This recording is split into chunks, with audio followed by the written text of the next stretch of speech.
Hey everybody, welcome back. HSC Podcast 104. Big Buck Steve on the mic, Big Smooth, and Fresh West in the command center.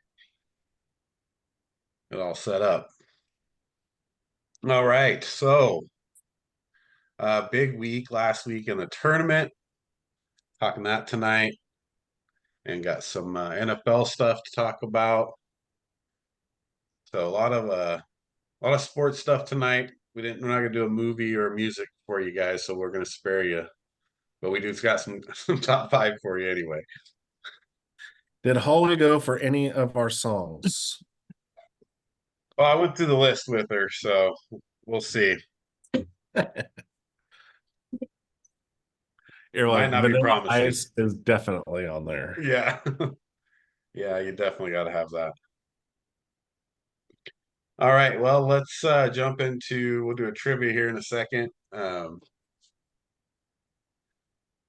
Watching on YouTube, don't forget to subscribe and like. Appreciate it. You can see that on X as well, or you can listen on Spotify and Apple Podcasts. So lots of places to find us. So hopefully Derek's got a little bit easier trivia for us tonight, Wes. All right. On my last March Madness trivia, top 10 schools by wins, most wins of all time in the tournament. Oh, in the tournament. Yes. I think Duke is up there, obviously, somewhere. Yeah, Duke is third, 119 wins in North 159 games. So that's pretty impressive, actually. North Carolina. Yep, they're tied for number one, 132 wins and 181 games. Kansas. They're fourth, 117 wins. UCLA. Yeah, They're definitely fifth UCLA. with 115 wins. Now it's like you're missing the one team tied for first, and then it's a huge drop off Right. from wins. Like there's only 5 teams with over 100 wins. Yeah. Maybe Indiana. Kentucky. Kentucky is number one, tied for one. Indiana is number 10 with 68 wins. Just barely made the list. Yep. Arizona. No. Maybe Arizona. Nope. They are They always lose in the first round.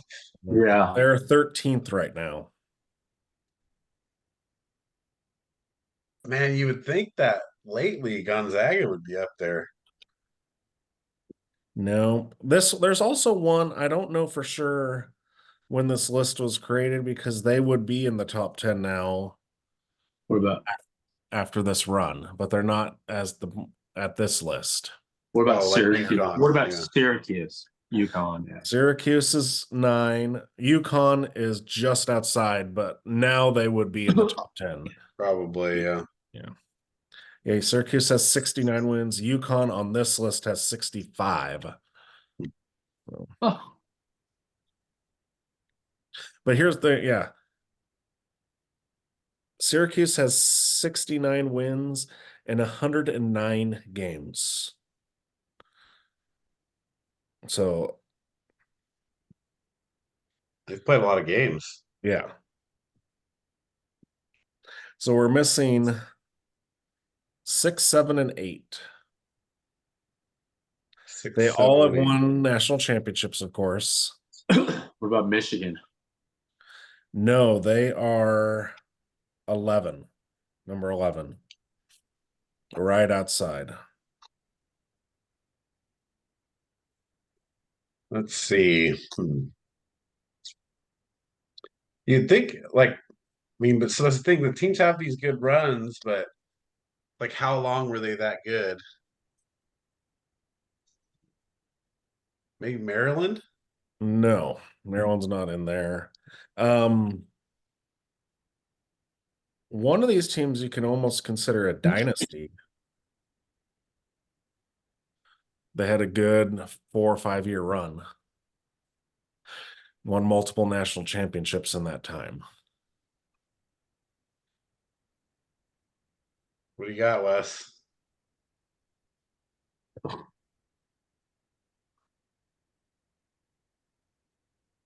Hmm.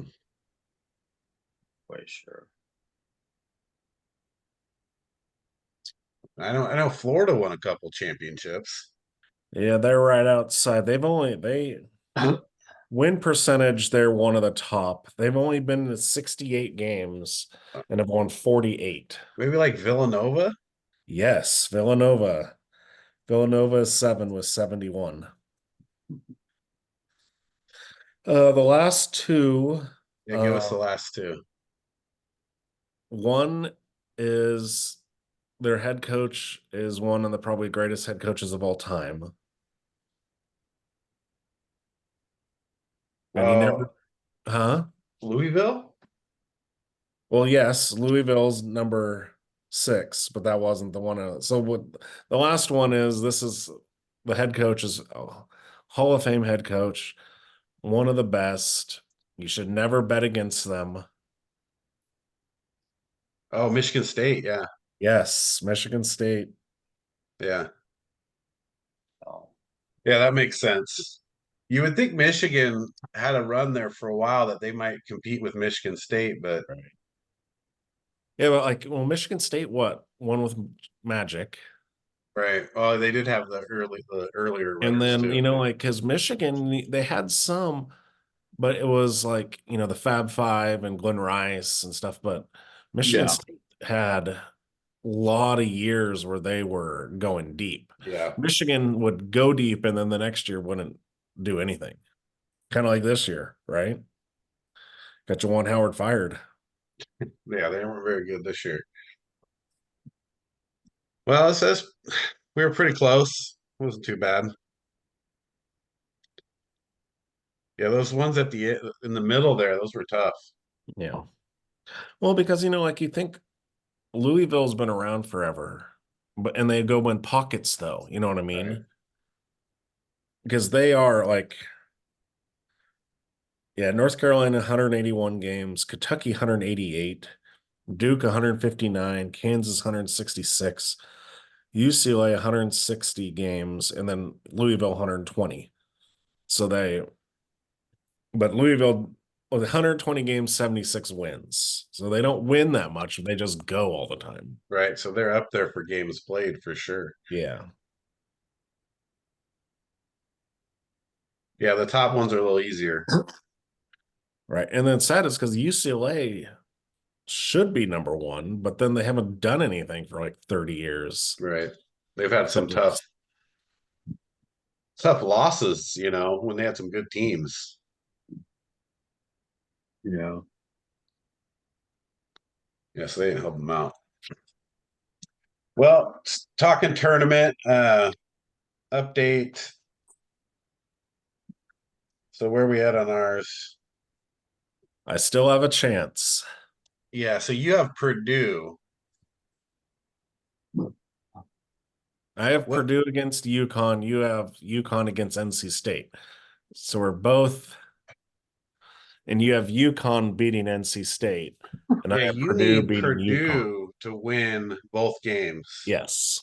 Yeah. That's quite possible. And I don't know what Wes was doing, but you're pretty far down there, Wes. Who did you have as the winner? New Mexico? No. Creighton. Oh, Creighton. Creighton. Oh, that's not bad. Creighton could win. Yeah, did Creighton, Iowa State. That's what the Oh, crop should Iowa do. State. That's a killer for you.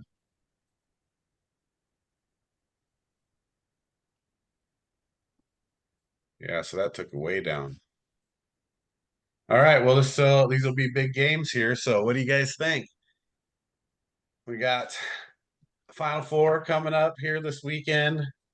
We got Purdue playing NC State, so that's a big game for both of us. And then you got UConn, Alabama.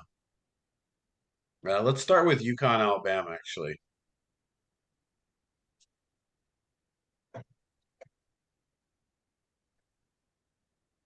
Well, I did say, when we in our early predictions that the Alabama was my sleeper team. And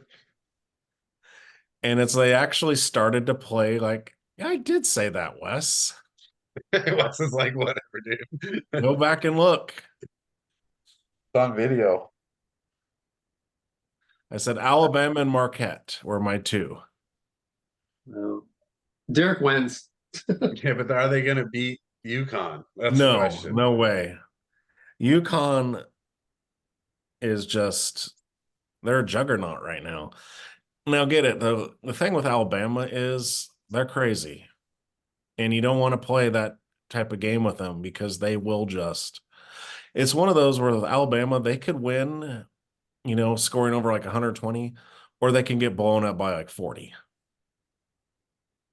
So it's one where it's like, I wouldn't want to bet on this game because it's just too much pendulum. Yeah. Well, and you're playing UConn. Yeah. UConn should win. That's what I'm saying. But the hectic pace that Alabama plays. Yeah, they definitely can put up a lot of points. Yeah. And it sometimes gets teams out of their game. So you taking UConn then? Oh, yeah.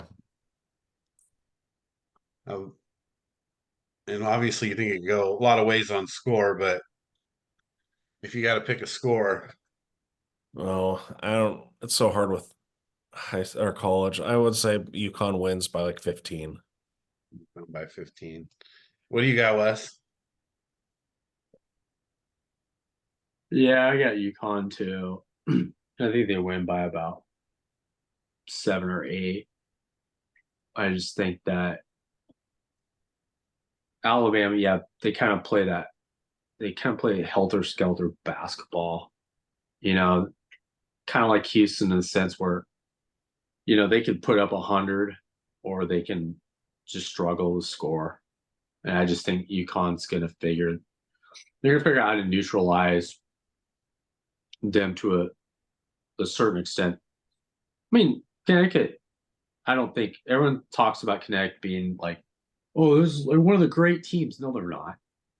I mean, they're good and they're probably going to win back to back, but they can be beaten. I just don't think Alabama's the team to do it. So I'm taking Connecticut.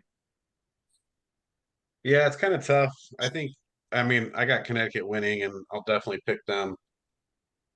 I think if they control the paint really well, and I don't think Alabama plays well in there, so they have to shoot outside and they have to shoot a high percentage, to have a chance to win the game. So UConn, historically or so far, they play pretty good defense as well. So I think it's gonna be a tough game for Alabama because it's hard to know that you have to go out and shoot a high 3-point percentage to win a game. It's the lowest percentage shot out there. So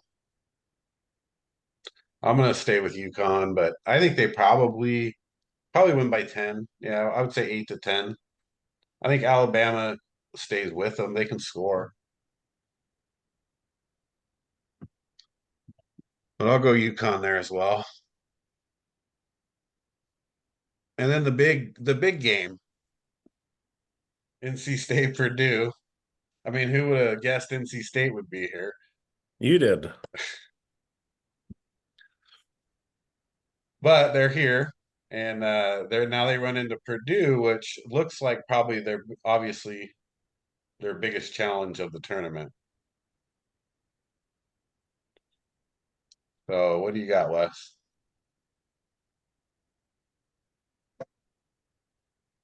I got to go with NC State. I just think they have the momentum. I think they'll figure out how to keep Edie under 40 points. Like most teams can't figure out how to do. I think they'll figure out to get him, they'll get the ball in his hands to a certain extent. And I think DJ Horn's going to have a big game. I think they're going to collapse on Burns. They're going to force Burns to pass the ball. I think Horn's going to have a big game. The role players play better. I think it'd be a close game. I think it'd be 3 points, somewhere around there. Yeah, this could go bad for NC State. If NC State has a chance, they're gonna have to keep the game close, and they're gonna have to win it late. Definitely need a. So they haven't really had too much of DJ Burns and DJ Horn doing great the same game. Like you need that to win this game. So you need them both to have good games. At the same time, you can't rely on only one or the other in this game, and you have to somehow control Edie. Purdue, they could win by 20. Or NC State wins in a close game. That's my prediction. I'm going to stay with NC State because I got them going to the final game. But how about you just say it's either Purdue winning by 20 or NC State winning by like 2? that's pretty much it. You're gonna cover your bets, dude. I could bet both of those and hedge. But yeah, I got to go with NC State there by 2. I'm going to take them in a you close have game. to go. You can't go Purdue right now, dude. You have to. No, NC State's been my team since the beginning of the tournament. Like I got to stick with them, even though I still have them losing to UConn. But And how dare you, Mr. North Carolina fan, rooting on North Carolina State, Steve? it's tournament, it's my bracket. It's what I got to do. It's like fantasy football. Don't tell me you guys never draft any AFC West guys. Oh no, yeah. I try not to, especially the Broncos. Well, there's no one to draft from that team. Right. Yeah. Who are you going to take? No, I think I picked Russell Wilson off of waivers. Yeah, I did. Well, obviously, I'm going Purdue here. I feel like Burns is going to get into foul trouble. He's not going to have that big of an impact in the game. Also, I think people forget Purdue is second in the nation in three-point shooting percentage. So they can. It's just not Edie because they get open looks because of him. I feel like they're like a modern day Houston Rockets where everything goes through him and then he distributes or shoots. And I don't think it's a nice story with Burns, but the thing is he's a big dude. And Edie gets foul calls all the time. So I think that's going to make it hard for NC State to get the win here. Yeah, it'll be a tough inside game for them. They're going to need to use their bench. They're going to need some backup players in there. Yeah. Big guys. Probably just fouling Edie mostly. Edie's a beast. God, I can't believe how big he is. Yeah. So hard to guard. They showed him throwing a baseball, doing a pitch. I would be like, oh my God, that would be so insane to try to hit him. Like Randy Johnson. Yeah, but like Randy Johnson was only 6'10". Yeah. Try going 6 more inches. Oh, it doesn't matter how fast he throws. It wouldn't matter. You still want to be able to hit it. Dude, he's like, yeah, it's hard to believe just watch him play. I'm like, how are you that big and you can actually move? Yeah. Well, it's interesting that, you hear this all the time, especially lately, how he's not a huge NBA prospect. Yeah. And then I've heard some people arguing it lately, but the consensus seems to be that he's not. Yeah.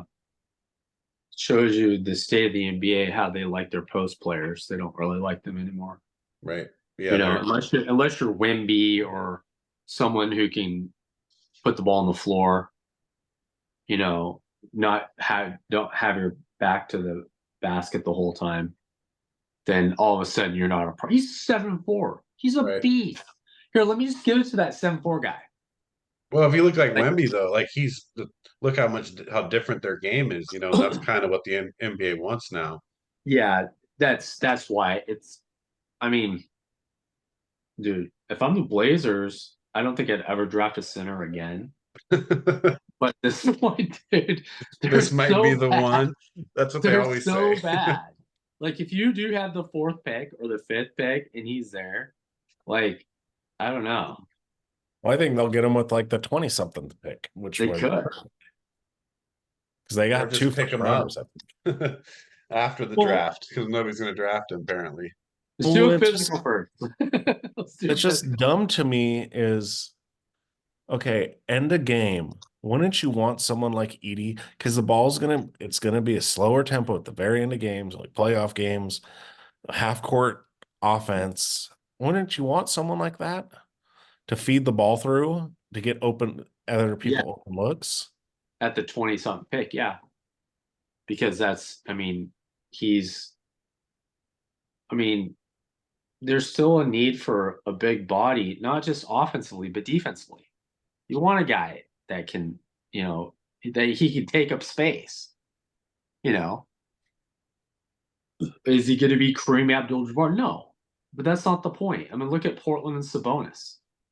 I mean, he was very valuable to the team, even though he was past his prime. Maybe couldn't move that well, but still, you know.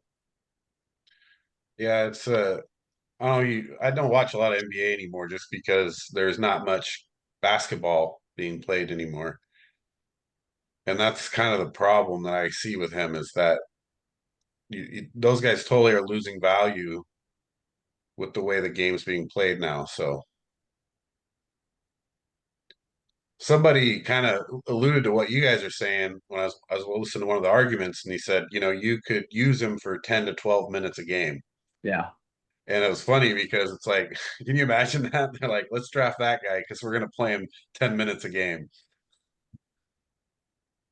And so, but it's a good point on that. It's like, there are, I guess, scenarios play out during the game that a big guy can be helpful. But he doesn't have any of the other skills that a lot of these other big guys have, like Jokic, and even Embiid moves a lot better than Edie. Well, Edie's a good passer, though. That's something. Yeah. Well, I mean, obviously, so this will kind of move us into our next topic, which is, the kind of top 5 players so far in the tournament. We haven't seen it play out yet, but I mean, you look at the performances from guys like Edie, and he's probably on everybody's list, I would assume. But you look at there's a lot of stuff from the beginning of the tournament up to now, and since we don't have a winner, it's a lot easier to throw other guys in. So let's kind of talk about top 5, and it's performances. It doesn't have to be everything. It could be somebody in a 1-game performance, obviously. But what sticks out in the tournament? Who's your top 5? So let's go number 5.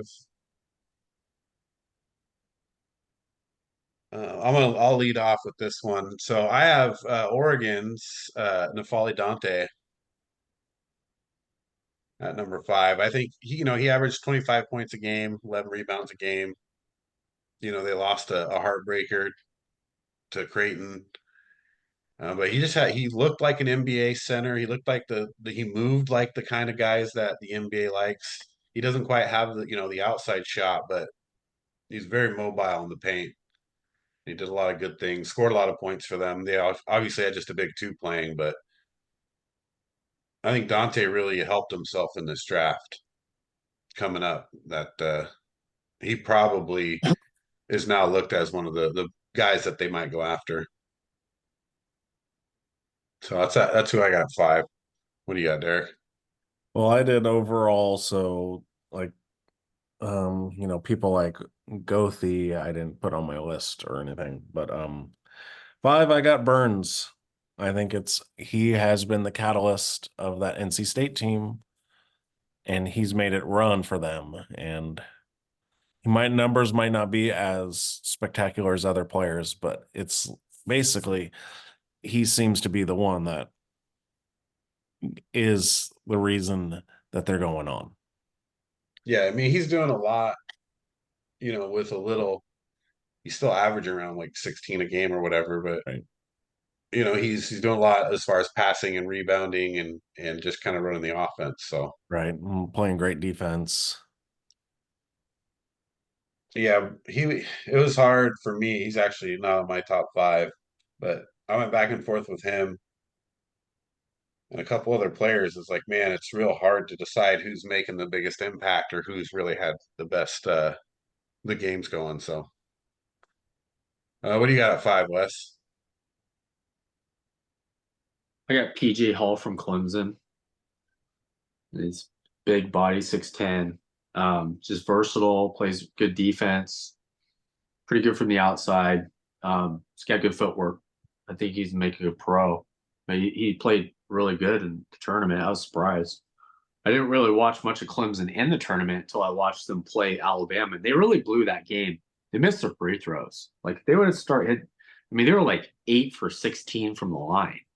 They really had a chance in that game, but Yeah, Clemson surprised me in general. I didn't expect a lot out of them in the tournament, but Hall's played great and they just played better as a team than I thought they would. Well, I don't have Hall on my list either, so that's another good one. Let's see. Let's go to number 4. What do you got at 4, Derek? I got Mark Sears from Alabama. He's putting up 24 points a game. He's taken over from what he was going on. Playing a lot better than he was during the regular season, and he's the one that's leading them to the Final Four. So that's why I got Sears. Yeah, Sears has been huge.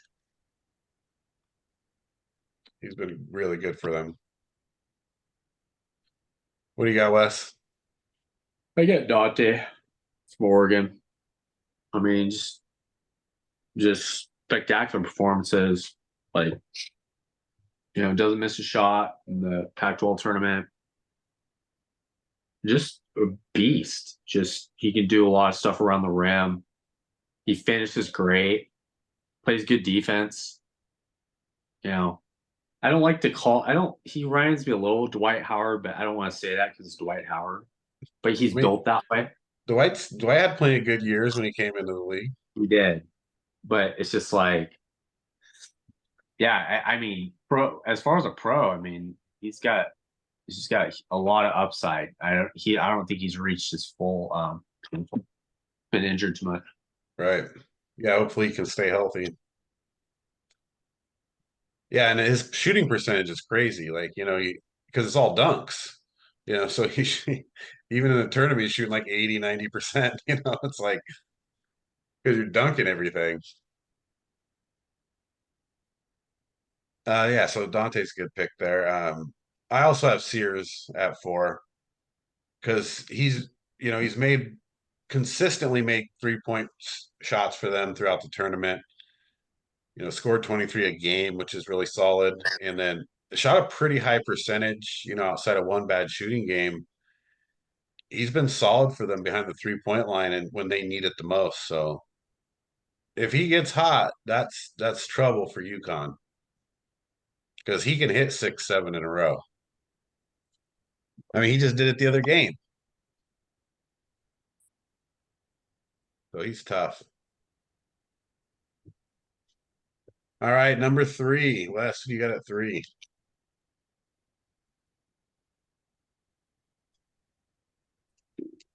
I got Dalton Connect.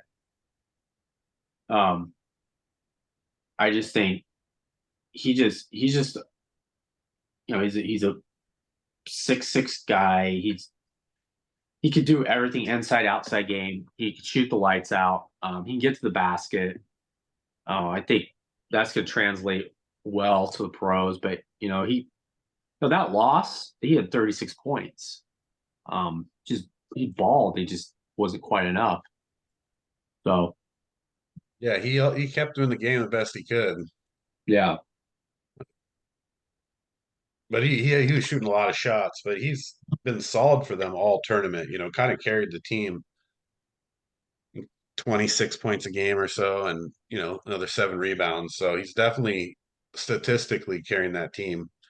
Most games he's shooting pretty high percentage as well. So I like that pick.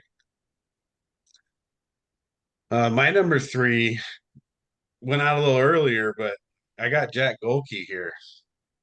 I mean, yeah, you lose an overtime game to now the team that's playing in the Final Four. Like you were right there, and he carried them through that. Obviously historic number of threes. 27 points a game, but he still shot 42% from the 3-point line. So that's good. When you're taking that many threes. So I was kind of an iconic performance, but again, they were right there against NC State. You never know what his statistics would have looked like playing a couple more games. So I think he kind of has one of the best tournaments, even in a short 2-game span. So I got Golke at 3. I got Knet also, so pretty much everything I said. Well, yeah, I mean, yeah, we're already there. So I got connected too. So we're still on that same train. I think Connect played the lights out for them this tournament. Statistically, was one of the best guys out there. So let's see, that's my 2. So Derek, what do you got at 2? I got Edie at 2. We talked about him already, so I mean, he's helped carry Purdue, and everything goes through him. So I got Edie at 2. Yeah, Edie's been a stat stuffer all tournament. What do you got, Wes? I got DJ Burns. I know that how unconventional he is, but he's big. He's a wide body. I just like the way he passes the basketball too when he has to. He's not always looking for the shot. He's very good at distributing the basketball. He seems like he has a pretty high basketball IQ, but the way he moves around the rim, I know he's not prototypical for the NBA, but this is college. For college, I mean, he's dominating. Oh, Yeah, you see it all the time in college, right? Players similar to Burns, yeah. or and just not prototypical players for their positions that have really good college careers or runs in the tournament. Well, you see the NFL wants him for an offensive lineman. Yeah, there you go. I mean, he's big, but he's definitely made the difference, big difference in their team for sure. So number 1, who's everybody's Derek? Who's your number 1? I don't think you said men's tournament. You said tournament. So I'm Oh going Caitlin no! Clark. Oh no! Caitlin Clark is the number 1 professional, my number 1 tournament athlete. They obliterated the numbers for like people watching just for that LSU Iowa game. Yeah, that was a big game. They doubled the price for the women's Final Four compared to the men's Final Four. How crazy is that? $2,400 for a women's Final Four ticket Wow. because of her. Yeah, I wonder if they're going to sell Well, it seems like it's sold out already. It's going to be. That's going to be. Now, I know there have been better matchups people don't know about in history, like Cheryl Swoops and girls like that. But that is going to be like the biggest college girls basketball game ever. Well, their Final Four is tough in the women's bracket. Sure. And it's too bad, LSU wasn't in it. But, they're not losing a bunch by having UConn and South Carolina either. No. So South Carolina is undefeated. right. UConn's got Paige Bruckers. They were showing like it was her Bruckers, Caitlin Clark, Angel Reese, I think it was Van Lith, and then player from South Carolina were all the top recruits Yeah. 1 year.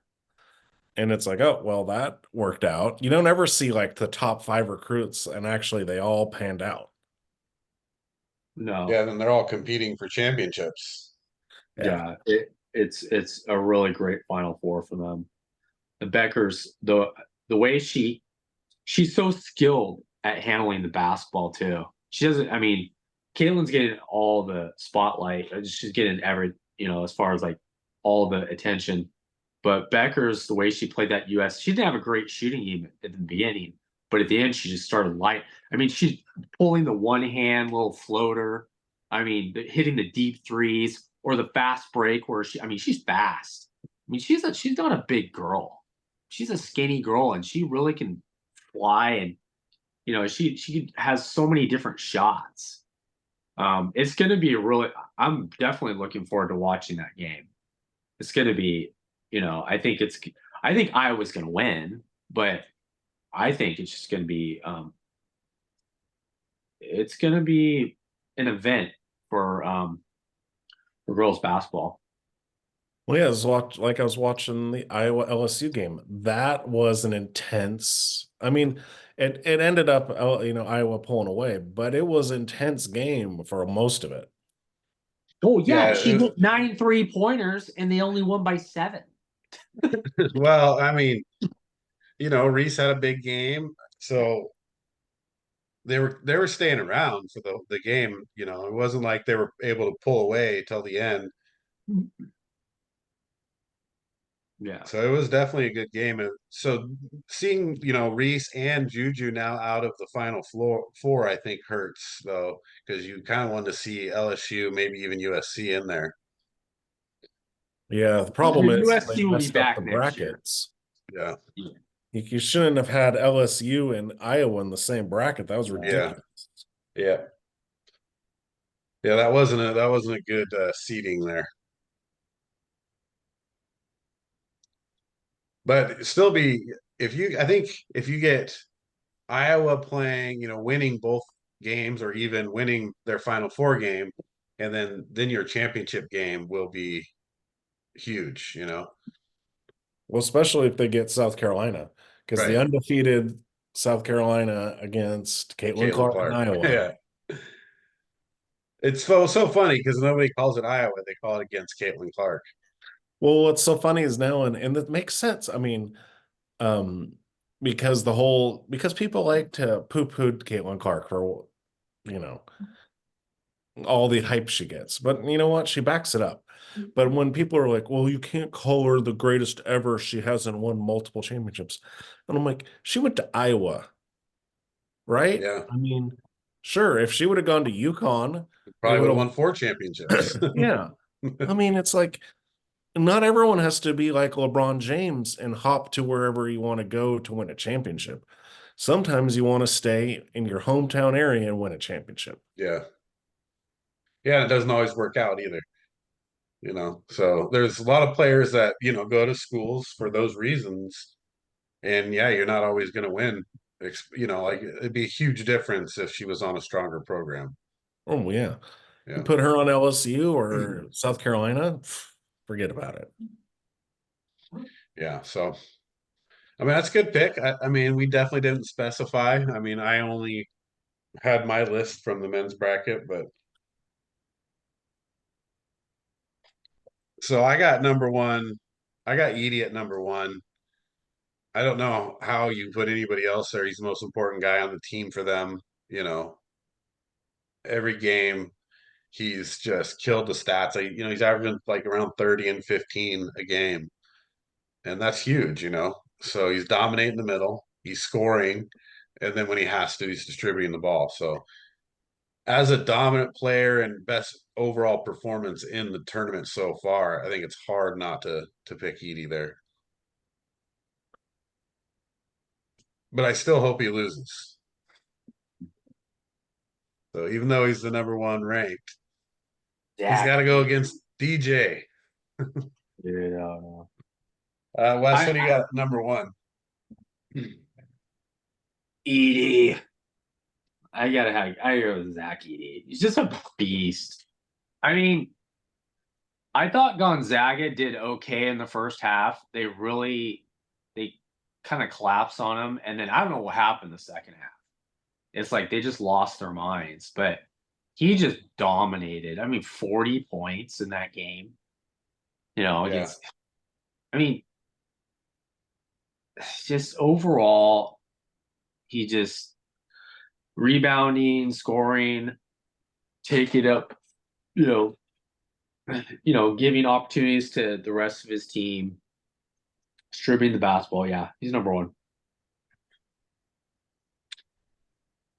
Yeah, it's hard not to go that way, isn't it?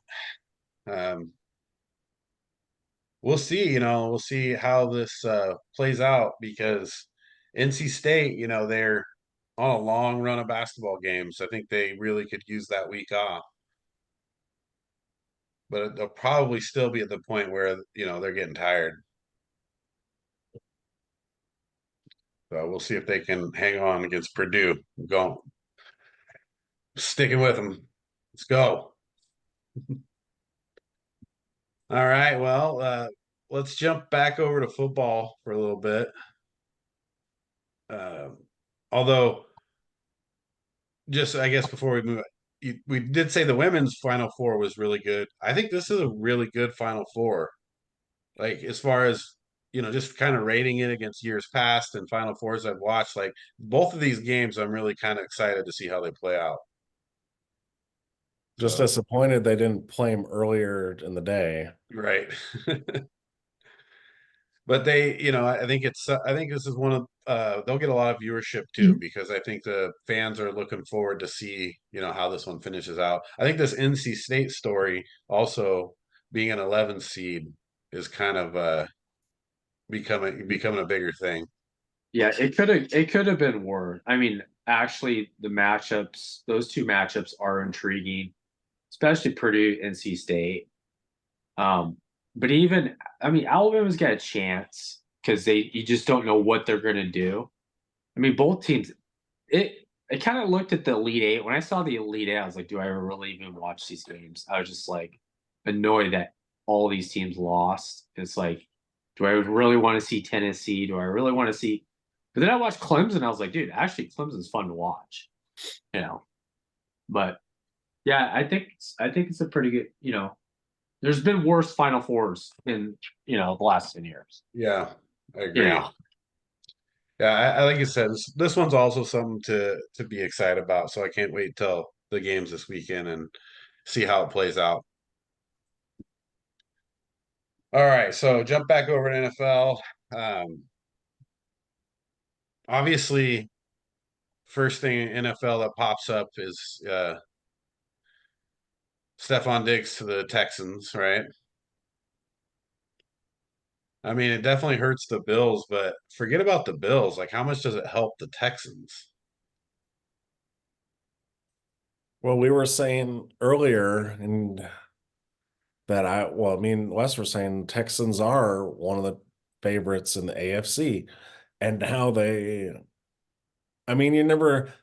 you never can take over for the Chiefs because you just can't. They're the favorite, but I would put the Texans number 2 right now. Yeah, how does adding Diggs really like help them be more better? What makes them better with Diggs? Well, who are you going to guard now?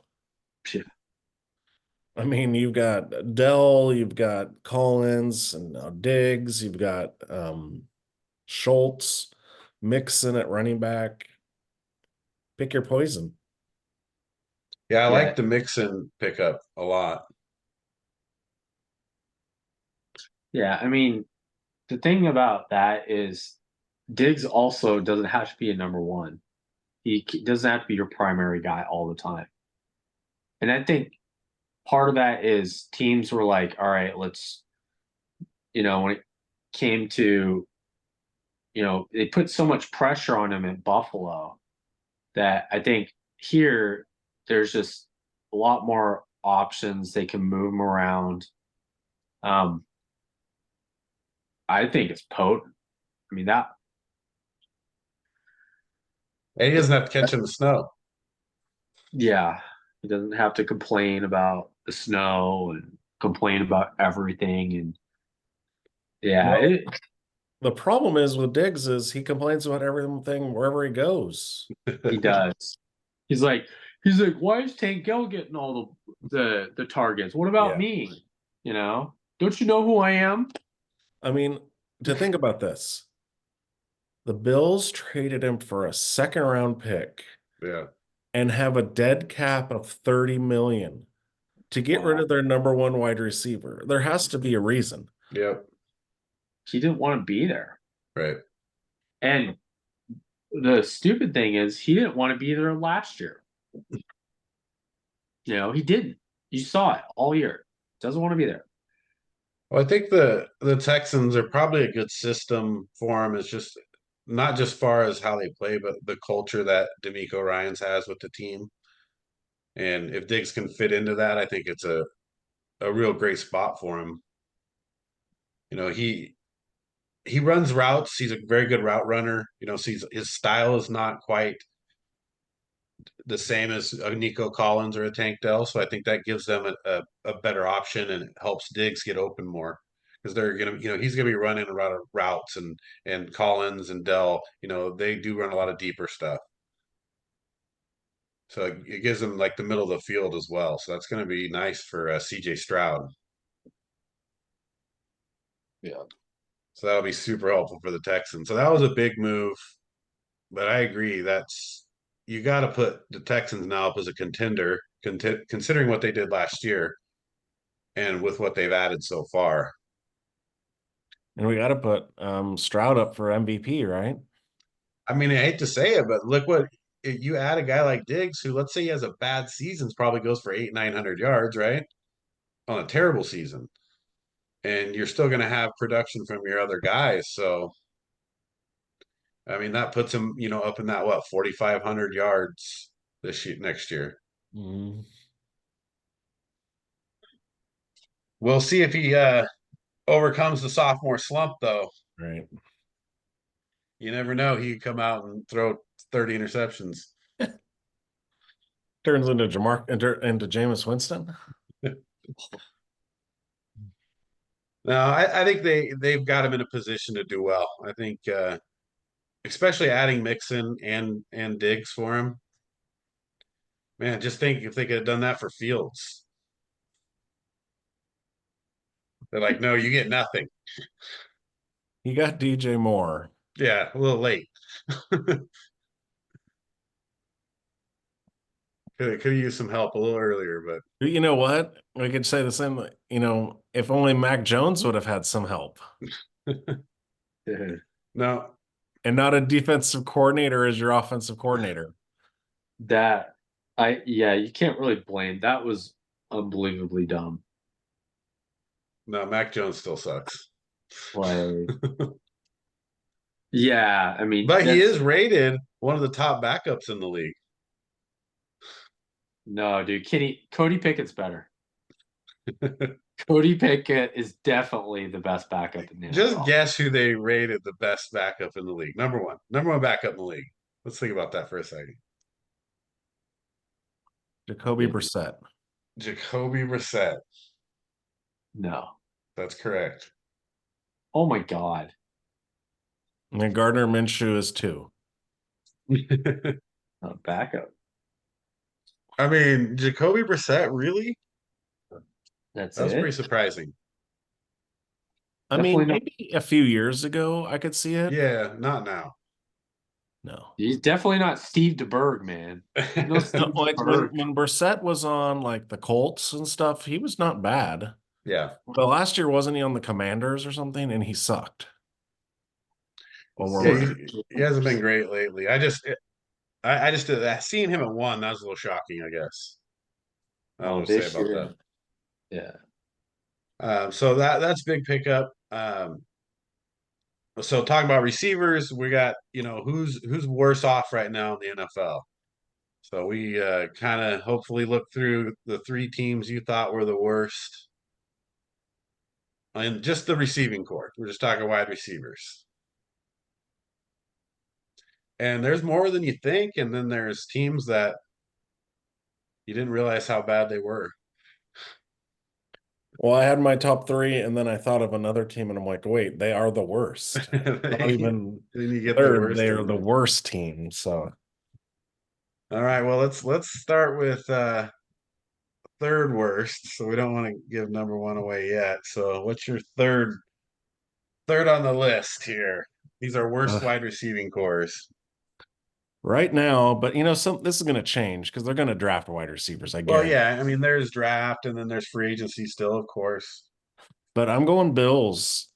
I mean, their top three receivers are Curtis Samuel, Khalil Shakur, and Justin Shorter. Yeah, it's tough. I mean, Diggs, obviously was on there before, so they looked a little better, but when they lose, Samuel's okay, but the team I took off had more potential, so I took them yeah. off. I mean, I like Samuel. I think he's good. He's always been solid. Maybe he gets a chance to, step up here as the veteran and catch 50, 60 balls, maybe Right. more. But when he's your number one, he's like a number three. Yeah, I mean he's played in situations where he hasn't got a lot of all the looks, so this might be unique for him. So I guess you'll see, how he comes around, but that's definitely not good when that's your top receiver.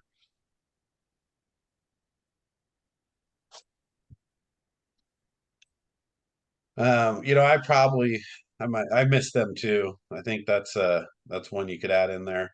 I got the Cardinals here. I think the Cardinals lost a lot, and when you look at Michael Wilson, Greg Dortch, and Chris Moore, like that's tough. That's rough, dude.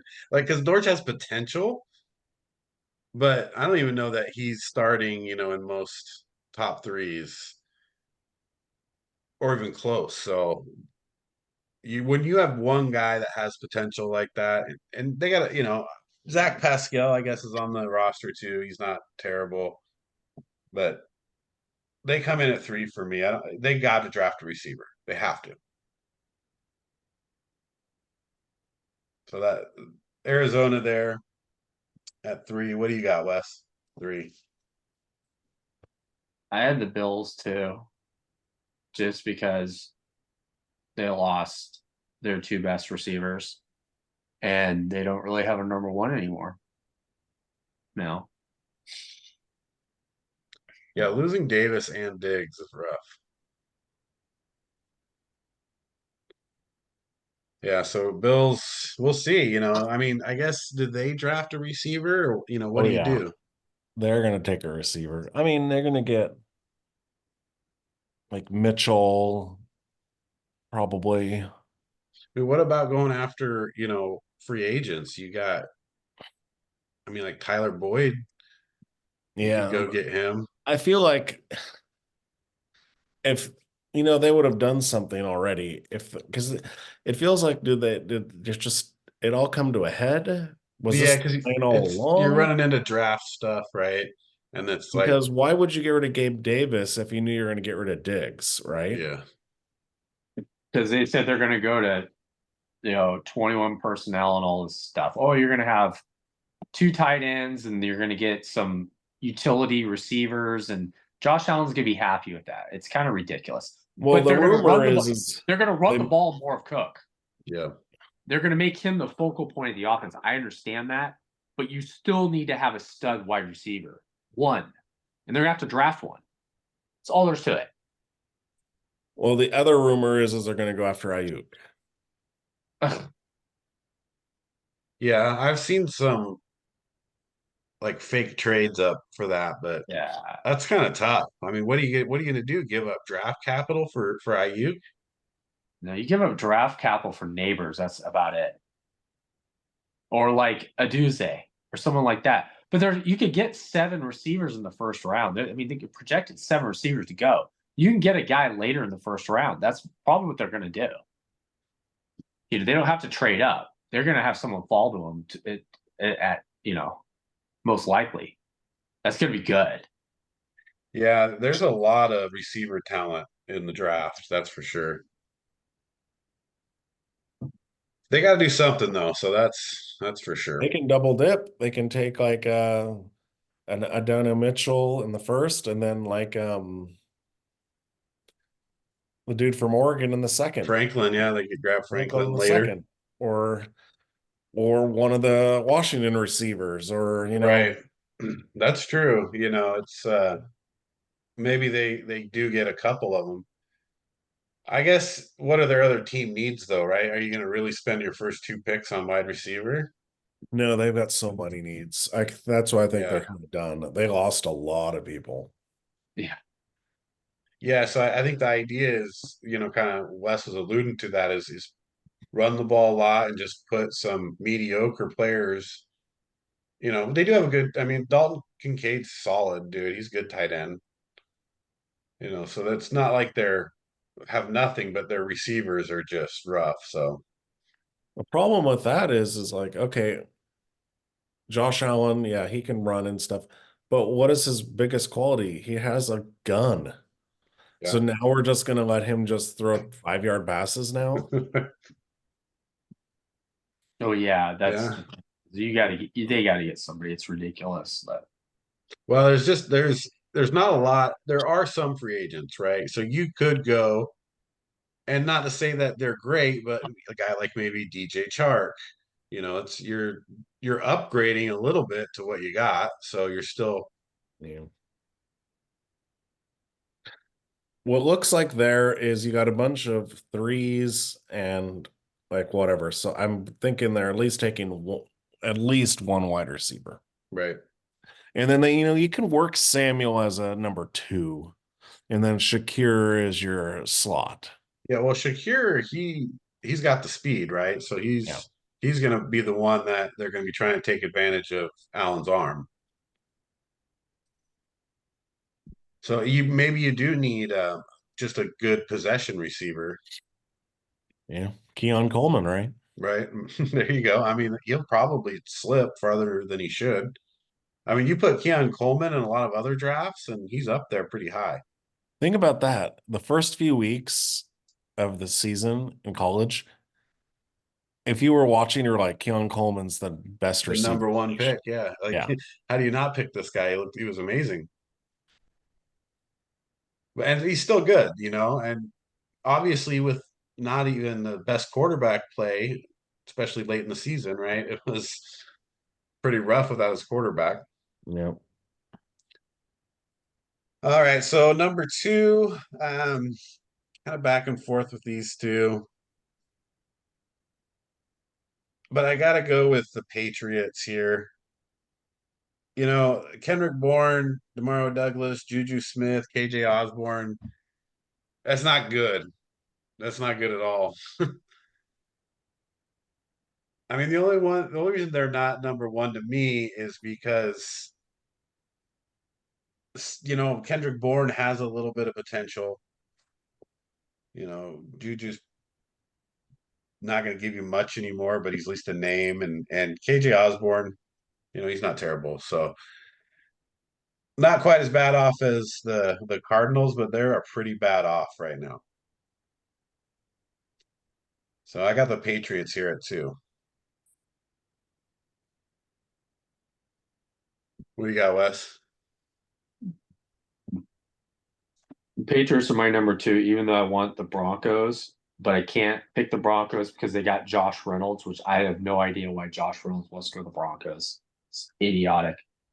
But yeah, I got the Patriots. It's just Juju. It's like, oh, we got a 1 receiver. It's like, really? You're gonna pay him all that money? Bourne's is decent, but it's almost like he doesn't want to be there. And they don't really have anything else besides that. Rager, I mean, they have no speed. That's the problem. They just have no guys that can stretch the field. That's Yeah, why it's a problem for any quarterback that they get.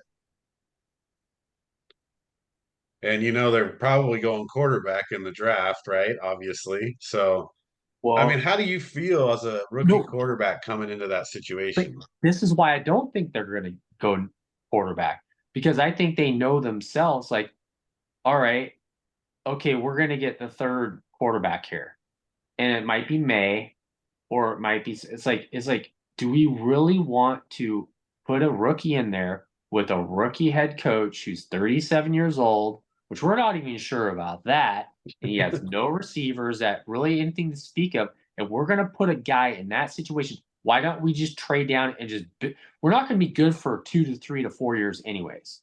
So let's just build rebuild the nucleus of the team the way the Patriots Not a like to bad do. idea. Yeah. I mean, It it's isn't. probably That's what good. we would do, but they're Right. going to be stupid and not do it. But That's what we remember would that, do. but yeah, but the Patriots, I just don't see them like they're gonna be like falling all over themselves over Drake May because you just never know. But why do you get rid of Mac Jones then? If that's your plan. Yeah. He was done. He'd lost the locker room. I mean, his self-esteem and everything was completely Yeah. gone. He turned into Carson Wentz, that's why. He thought he's like trying to tell everybody that I'm really good, and then you see on the field, it's like, you're not that good, dude. You know? And it's not fair to Mac, even though he wasn't very good. It's like, come on, you're I following the mean, good. trading down is not a bad idea, right? So what can you get out of that though? Like who are you trading down with? What are you going to get out of that number 3 pick? Well, you're trading with the Raiders, exactly. Yeah. Got to trade with the Raiders. Like the Raiders got to move up that many spots. Like there you go. You got 2 first Okay, rounders so that can yeah, right what are with the that. Raiders giving though for the number 3 overall pick then? Let's say the Raiders are interested in 3 firsts. 3 firsts. 3 first. Like That's over the next 3 years, all first. Yeah. That's Ooh. tough. That's the only thing, because here, the Vikings have 2 firsts in this draft, and they can dangle that. Yeah. Okay, so then you Raiders are what? What are Raiders picking? 15 or something like that? 13. 13? Okay, so you move back 10 spots for 3 first. Like I would take that deal Oh, heck yeah. if For I'm the 3 Patriots. Because That's then why I yeah, thought then 3. Yeah. you step Well, back and you you look you at have to, quarterback. because you have the Vikings, you have the Broncos, you have the Raiders, right? And maybe the Giants all want quarterbacks. So it's a premium position. So you have to overpay for that. Right. And if you're going for the third overall instead of the fourth, you know what I mean? Because there's a drop off after the top 3. Yeah, if you're gonna trade up for quarterback, you got to be in the top 3, right? Yeah. So that's interesting. And then, but you talk about maybe Minnesota, they might give up 2 firsts in this draft to go to number 3. But overall, I think that's probably not a horrible position for the Patriots to take. Because let's say you take one of the late quarterbacks, even just as a maybe he does okay, like a Spencer Rattler or what's the dude from Tennessee? Like you Milton. never, yeah, you never know what Milton. he could be. Milton. I would think, what Milton's was a it? beast. Pratt. Pratt would be good for the Patriots. Yeah. Pratt sounds like he sounds like another Mac Jones, though. Probably plays like it. Let's see. All right, what do you got at number 2, Derek? Same Patriots. Patriots. And this is where I know Wes hates him, and I don't think he's like amazing, but the Patriots receivers have the worst separation of any receiving core in the NFL. They Right. don't get away. There were no windows open. Mac Jones is not on my all hate team. He's pretty close. He might be third string on my all hate team. Yeah, and it's definitely you got to look at who's Mac Jones working with, and it's always not fair to a lot of quarterbacks to be put in those situations. That's why I don't think that's a terrible option to not put a high value rookie in there right now. No. And it's not their character. It's not. It seems like it's just not the way their organization works. Yeah. It never's been that way. It's just like They're gonna I draft just, a quarterback in the 7th. Yeah. yeah, It's like, yeah, oh, we lucked into Tom Brady, right? yeah. That's what they did. I mean, Belichick was great and everything, but if you don't have Brady, it goes both ways. You don't have one, you don't, or the other. You're not No. winning all those Super Bowls. The student became the master. That's what happened. But I mean, you got to admit, he fell in the right place for them to draft him. They still able to get him late, and then obviously he gets helped by injury to Bledsoe. So like everything had to fall in place for that. I don't think that's your like the option number one. You're like, hey, let's go late in the draft on a quarterback and just hope he's the next Tom Brady. Yeah. Yeah. But That's we what's mean, so funny is I got like all these Raider fans doing stuff like that. They're like, no, we don't need to take a quarterback in the first round. We don't need to trade up. We'll just, Brady was a 6th-rounder. And I'm like, right? how often does that work? No, that's a different era. Yeah. It's there's it's a completely different era Well, now. Purdy's not helping the conversations either. No. Yeah. But I mean, it's also that team is stacked. Well, I mean, I could see say they traded back to the Raiders position, then them taking someone like Bo Nix and ruining him. Yeah. Yeah. I don't know. All I know is I just Yeah. don't want Jaden Daniels to go to the Patriots. No. I just don't see that. I don't see them like, hey, you know what? They need so many other things. They know they're not going to be good. You know, it, But new young hip coach, maybe he wants to change up everything. Go with the runner, that's go with Jaden to get around. that's right. I'm hip. Get that fast paced offense going. I don't know. Come on, dude. I mean, I don't know if Boston can handle a black quarterback. no, they just said it. Derek just read my mind.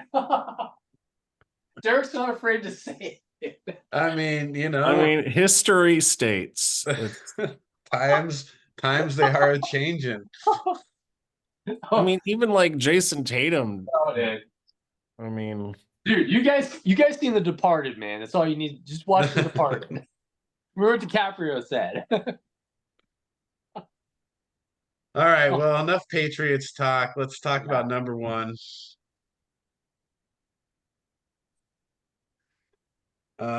Wes, what do you got at one? I am going for the obvious, and it's the worst team in the NFL. It's called the Carolina Panthers.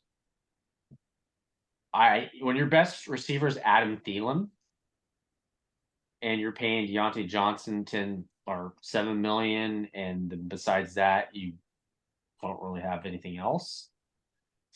I mean, Jonathan Mingo, Terrace Marshall, Emir Smith, Marset, Mike Straken, Steven Sullivan. I mean, no, they need a receiver. Lots of receivers in the draft, dude. It's gonna so Deontay Johnson is a weird pickup for anybody, I think, because it's like it's an illusion of maybe he'll be good, Yeah, but maybe he will, right? That's the problem is he's open a lot. He just drops it all the time. he's stone hands. He is stone hands, dude. He's literally stone hands, running down the field wide open. Uh, yeah, they're not. That's tough because before Deontay Johnson, you think it's pretty bad. Deontay Johnson adds a different level of there, and so you just don't know how well he's going to play. And Carolina's just it's rough for them right now. Dude, yeah, they're bad. Like epically bad. Which way did you go, Derek? Well, you already said it. You're number 3. I have it as the Cardinals because I mean Wilson, Moore, and Dortch. I don't even know if they would be on most rosters. I mean, I think the Cardinals would kill for to have the Panthers players. I mean, compared to what I mean, what has any of those guys for the Cardinals done? Yeah, it's not much, It's they're pretty bad, but I'd take Dortch on my fantasy team. I Dude, mean, he's I gonna don't be know. that Yeah, flex maybe you player. guys He's are gonna right. get They you are number one. he'll get you 15 points a game. One game and then disappear because he gets nothing the rest of the season because I had him on my team. Well, yeah, now he's the number one, dude. Wow. It's all Dortch all the time. Arizona's bad. I mean, there's no way around it. For me, the top three there, they're all interchangeable because they're all equally as bad. Yeah. I got the Chargers here. Whoa. That's right. I mean, you got Quentin Johnston that we don't know yet. Obviously, he did not have a very good rookie year. He had a lot of hype coming out of college. They took him, what, 15th or something like that. So he's a fairly early draft. Um, Was he the first receiver taken? no, I think No, I thought Jackson Smith and Jigma was like at 13. Or maybe he was like 22. Maybe Quentin Johnson was like 22. Because yeah, because I was he know after Jackson Smith and Jigma went first. I think he went in around 13 or 15. he was 21. He was the 21st pick. Quentin Johnson's 21st. Yeah. So still your first round draft. I'm not, I mean, Joshua Palmer has flashes, but that's about it. And then, nothing else after that. So they need to do something. I think when you get rid of Keenan Allen and Mike Williams, like that's like you're committing to changes Oh, and at the wide receiver position. yeah, they're gonna go with they're gonna draft somebody at some point, but I mean, honestly, they might just go Palmer and Johnson. I mean, you know, They're a Palmer's high draft pick though, you still got the possibility of Ndunze, Neighbors, they do. Marvin Harrison Jr., all those guys being there. They have so many they have too many options because they're gonna have some of those guys right there. Mhm. And It's it's very actually disappointing that the Chargers have this opportunity. it's so stupid. Well, yeah, you're right. They're going to be like smack dab in the middle of it come draft day, right? Where, because we don't exactly know what's going to happen with the top picks, but they're going to come to a point where you're going to have all these players left, and a couple of them have to be receivers, right? Right. Well, yeah, they can take either they could, I mean, who knows? The Cardinals could trade out for another quarterback. Then you have basically the number one pick. And you could take Marvin Harrison Jr., you could take Right. Malik Neighbors, take Joe Alt. I mean, Yeah, don't you want to get something though for Herbert like at this point? I don't know. The problem is they might also be like, well, we drafted a receiver last year in the first round. Yeah. Let's get our tackle of the future. And then in the second round, we get one of the other receive. You know what I mean? Plus, it's what's his name? Greg Roman is the offensive coordinator. He doesn't like to throw the ball. Well, they probably shouldn't have got rid of Eckler then. Oh, they're gonna, but they're gonna go. They're gonna change the identity of that offense. They're gonna run the ball. They're gonna focus on, and they're gonna do play action with Herbert. They're gonna take the pressure off of Herbert. So the only problem is they need to get another running back. And I think they're gonna go in the draft. Oh yeah, running back's an afterthought in this draft. Yeah. Not for Harbaugh because he's gonna go old school, and when it comes He's to gonna go player get development, Corum, dude. huh? He's The gonna go first get round? Corum. Wouldn't that be funny if they Blake Corum? That would be hilarious. What'll be they trade Herbert and draft McCarthy. Trade Herbert and draft. Right. Trade to where? To the Bears for number To one the overall. Yeah, to the Vikings for their first round picks. All right, let's mock draft this. No, so Let's mock the draft. Chargers trade Herbert to the Bears, right? Oh God. And then they take McCarthy number one overall. Then And then they give the Bears like 6 draft picks with Herbert. with Herbert, huh? Yeah, I don't think so. Not with Herbert. Yeah, with Herbert. You never know. That's Jim And then you Harbaugh. got Keenan Allen there. You got Keenan Allen Right. and Herbert. Yeah, you That's- match back up Herbert and Keenan Allen, dude. Jeez. Okay, so I mean, yeah, I got the Chargers there. Like, I think they're in trouble. I also think, you could put Denver up there. Denver's in trouble. Even though, well, they do. It's Um, Denver. the I have Giants. The Giants Giants aren't. aren't that good either. Sutton. I mean, they got They got Slayton, and then they got like Jalen White or Hyatt. They just drafted him. He's been okay. Isaiah McKenzie. It's not terrible, but they need a receiver too. and yeah. I mean, you obviously Daniel Jones is still going to be your guy, so you're going to have to. I mean, you just paid him a bunch of money, so He needs a big target. Like he needs a neighbors that can just jump. He's fast. He can whenever he overthrows. he He'll do it overthrows him. all the time, or throw it high. Neighbors could jump up and or run fast enough to get his bad throws. So neighbors is the perfect. So if you're the Giants, and let's just say the Cardinals take Harrison and the Chargers take Neighbors, right? Ooh. If you're the Giants, are you taking Alt? Because Daniel Jones got killed back there, or are you taking a Dunze?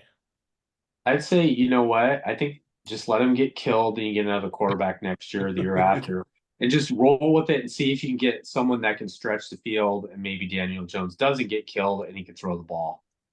I think they got to figure out if Daniel Jones can play. Yeah, so that's tough because like you obviously don't know how good Ndunze is going to be compared to like he could be better than Neighbors and Harrison. I don't know that you bank on that though. And if you were looking at a Neighbors or a Harrison and you didn't get them, you almost have to go with a lineman there. Well, because they got one of the top defensive lines now, right?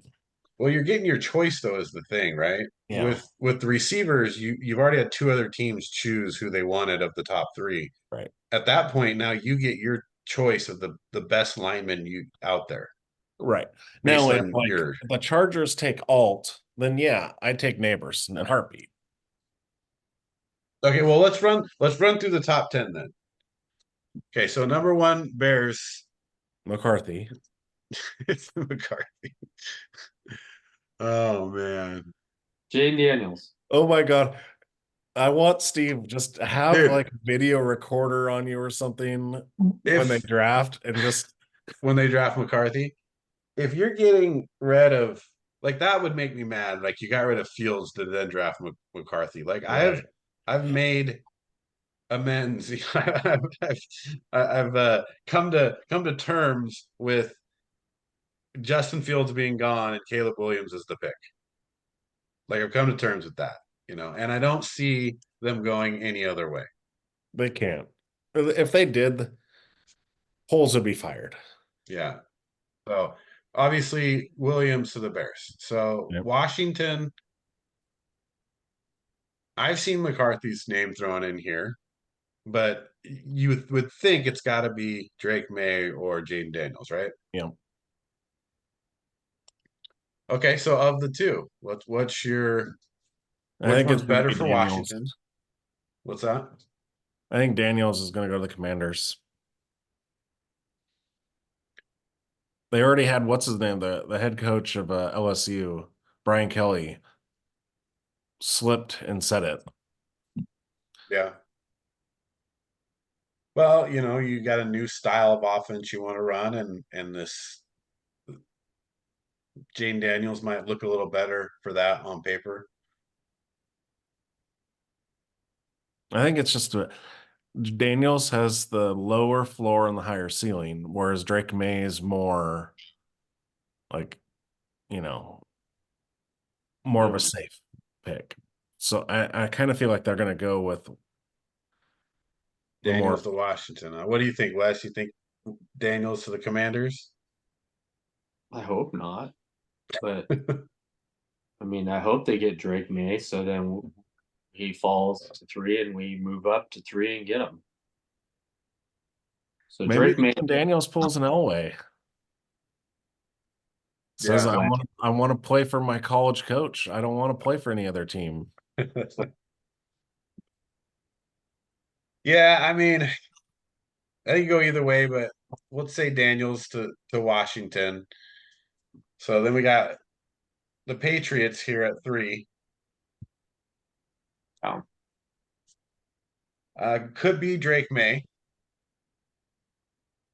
That's not a pick that I could see outside of their realm of the kind of quarterback they would want to bring in. As you just said, he's a little bit more game ready, I think, for the NFL. He moves well too, which I think he's going to need, in there. I think when he gets out of the pocket, it'll be better for those other receivers too that aren't getting as good a separation. They'll have a chance to kind of create a little bit more. So I could see right. them going Drake May here. Any other thoughts on the Patriots at 3? No, the only other would be if they trade out to the Vikings. Okay. Because the Vikings obviously are trying to trade up since they have 2 firsts now. So if Jade Daniels isn't there at 2, do the Vikings trade up to 3 and take Drake May? Or they trade up for JJ McCarthy.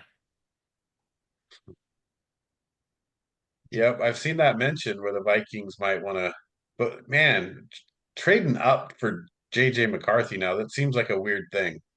They're gonna have to though.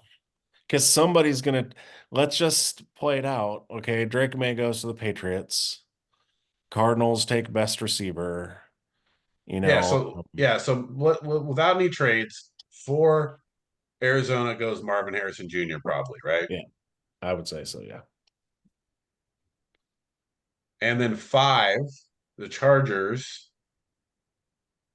I think they're gonna go alt. Right, probably go tackle. And then the Giants go Neighbors. Neighbors. The Titans.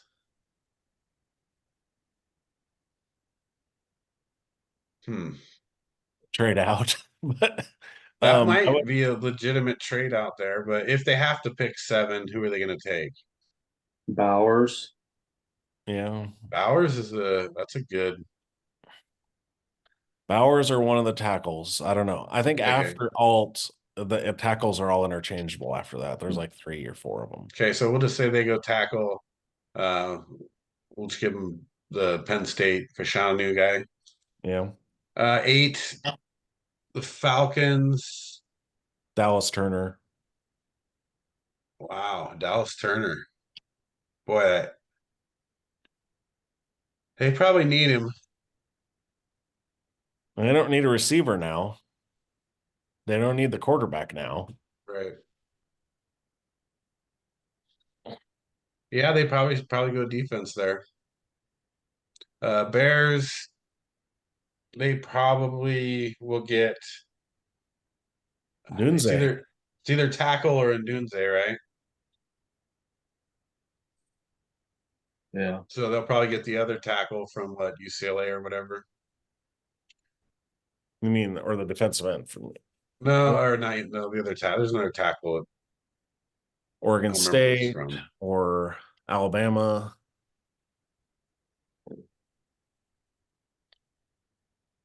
And then the Jets then would take Ndunze. Yeah. Or Brock Bowers. Yeah, if Bowers doesn't go earlier. Right. I could see though, like the Titans taking Brock Bowers would be smart on their part. Right. Yeah, I think that's okay. So that's top 10. See, how would JJ fit in there then? Because we didn't even have him drafted yet. So Minnesota's going to get JJ at 11. They could. Yeah. You never know. I mean, that's a gamble, but then you get to keep all your all your draft capital, and you may get your guy at 11. And that's why I kind of feel like they're going to trade up, and because you don't know. If you want this guy so badly, you have to trade up. You can't wait. Well, let's say top 3 doesn't trade out though, right? So we Right. got 3 going quarterback. If indeed they go Williams, Caleb Williams and Daniels May. Daniels, and then Drake May. So who else is going to want to trade up there for McCarthy at 4 that the Minnesota would have to worry about? Giants, Broncos, Raiders. And you think that those teams are going to trade up for McCarthy? I don't know. Probably not, but if you're the Vikings, do you really take that chance? Yeah, you're only talking probably about 5 spots at this point. They don't really have a choice. They need a quarterback. They are desperately need a quarterback. If they have a quarterback and you have Jefferson, Addison, and you revived right now, they don't look very good at all. They don't have a quarterback. They need to take the risk. It's 5 spots. So what? Yeah. Do you think McCarthy, in your opinion, is that much better than just waiting on a guy like Penix or Nix? Potentially he can be. You might as well take the risk. You really have nothing to lose at this Right. point. If he doesn't pan out, it doesn't pan out. So what? He's another Daniel Jones, because I think that's the Giants are facing out Daniel Jones. But this guy, I mean, Daniel Jones came out of nowhere. Everyone's like scratching. Why would you pick? Everyone thinks that JJ is really moved up. He's really moved up the draft board. It's not a surprise that people are going to go after him. It's a smart play. You don't, because you certainly don't want the Broncos to move up, because the Broncos can very well, you know what, we're going to move up. Yeah, Broncos, they got to decide what they're doing at quarterback too, because you can't Times start Stidham, right? no way. And I know that, okay, Bo Nix and all this stuff, but Bo Nix probably is not going to be ready to play immediately. It's like He should be. He's 100 years old.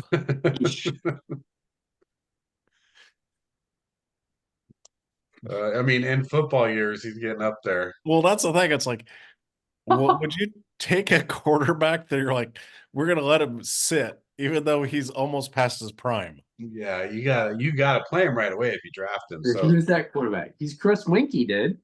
Chris Winkie. yeah. Look how that turned Whatever out. happened to Chris Winkie? He had one good season, right? I For don't Carolina, something like that. Yeah. Wasn't Brandon Whedon also was up there? Brandon Wheaton, dude. Yeah. Yeah. So okay, so you're in Minnesota then. They need this pick. Who's most likely to trade out if they're already locked in the top 3, right? So Arizona, they need a receiver. They have to stay there and draft Marvin Harrison Jr. Yeah, but if you trade out and you get the 2 picks from Minnesota in the first round, you'll have 3 first-round picks. You can get 2 receivers with those 3 first-round picks. Yeah. Okay. So you think, yeah, so you think to go to 4, you think they'd have to give up 11 and 23 to go to 4, huh? Oh yeah, probably more.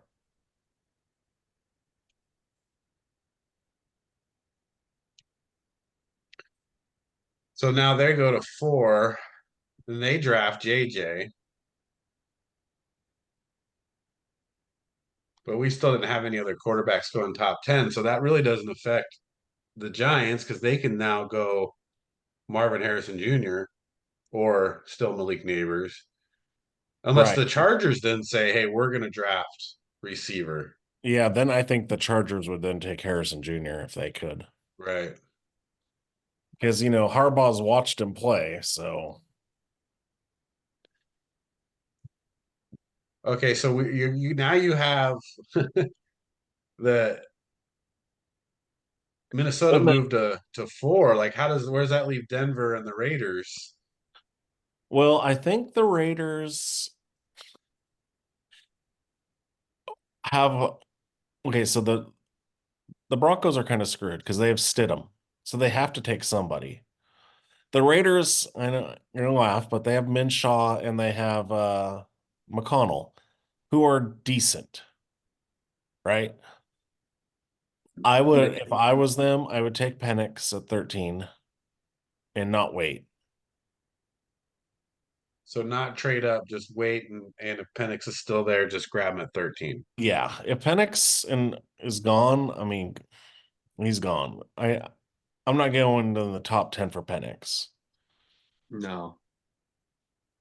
They can get like Spencer Rattler in the second or third round. You know what I mean? Yeah, Denver. So Denver does not have a serviceable quarterback this year, where the Raiders do. So they're definitely taking quarterback ahead of the Raiders. Maybe. They might be like, well, we need to stockpile and we don't have anything. But if Penix is available, right? I mean, why wouldn't they just draft Penix there at 12? They might not like Penix. Yeah, that doesn't seem The like. medicals and Yeah, they want to go for the safer. Denver likes to play it safe, so they're gonna go with Bo Nix probably, So unless then they move. Denver probably doesn't need to move either if they're going to draft Bo Nix. Because the Jets, they're definitely not taking quarterback. Falcons aren't taking quarterback. Bears obviously already going to draft a quarterback. So you don't think the Raiders and the Broncos need to move at all to get quarterback unless they want to get one of the top 4 yeah. at this point.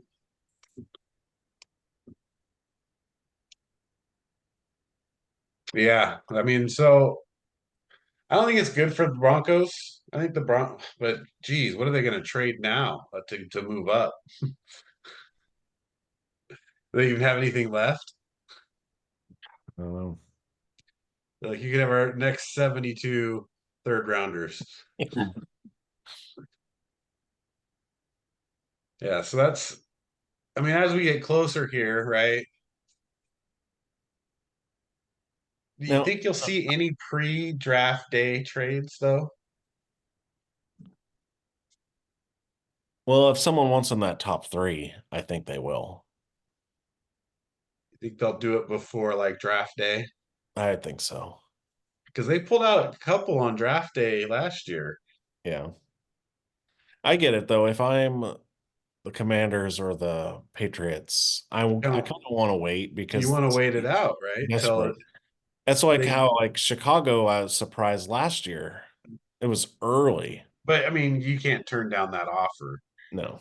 Like if you're gonna go on the offer that, but yeah, you're waiting now. I think if you're the top 3, you're waiting for the 11th hour guys who are like, okay, nothing's changing. I got to get up there and get my guy. Right. Yeah, because look, the Broncos have Stidham and Ben DiNucci. That's their quarterbacks right now. Yeah, I mean, there's a lot of teams still that can use quarterbacks still, you know. I mean, even if you're Tennessee, like how happy are you? I don't know. It's Tennessee's kind of like Washington last year or Falcons, you know what I mean? They're like, we're gonna go with Levis, just like they were like, we're gonna go with Howell and Yeah. Ritter. Ritter, yeah. Yeah. Well, Giants are going to be the same way then, I guess, but still, like any of those teams could use a good quarterback. Right. I don't know if the Giants have the balls to be like, we just signed Daniel Jones this huge contract. We're gonna, Now we're going to draft a quarterback yeah. Because top look, I six. mean, if you look at it, the Justin Fields draft, was Trevor Lawrence, Justin Fields, Trey Lance, Mac Jones, and then there was a fifth one. Um, there's 5 quarterbacks taken in the first round, Yeah.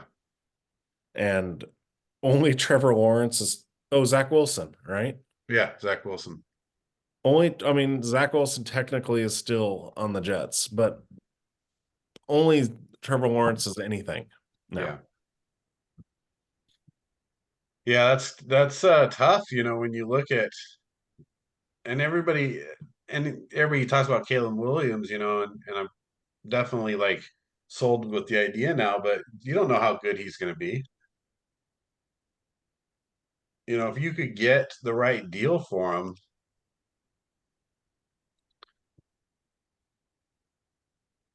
So I don't know.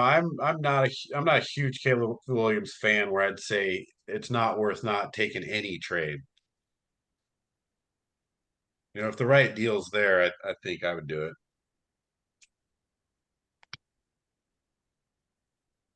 So that's kind of draft recap there. I know the receivers kind of led us into that. And as you wrap up here, what day is the draft on? 25th, 25th? whatever So we days. still got a couple 3 weeks to go, 20 days. So there's still some time to see what transpires, but I think it's getting you're getting more fine tuned on what the draft looks like now.